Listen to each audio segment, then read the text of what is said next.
Hii sio story, lakini ni maisha halisi. Ni maisha halisi ya binti mmoja mwenye umri wa miaka 26 ambaye alipokuwa chuo mwaka wa pili alijikuta anafanya mistake kubwa sana ambayo anaijutia maisha yake yote. Huyu binti alipokuwa chuo mwaka wa pili alikutana na baba mmoja ambaye alikuwa ni mume wa mtu. So akamwambia, mimi niko na shida sana na mke wangu, hatuelewani, sina amani kwenye ndoa yangu. Kwa ndo maana nimeamua nikufuate wewe, nimetokea kukupenda na nini na nini.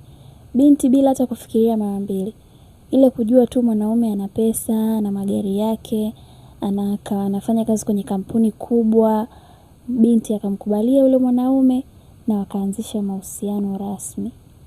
Natoka kukutana na huyo mwanaume, maisha yake ya chuo yalikuwa rahisi sana kwa sababu alikuwa anapatiwa kila anachokitaka. Hakuna kitu alikuwa anataka alikikosa. Yule baba alihakikisha kila anachotaka yule binti anapatiwa.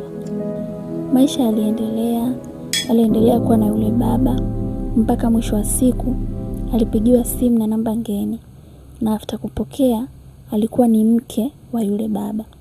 Alimwambia tu maneno machache,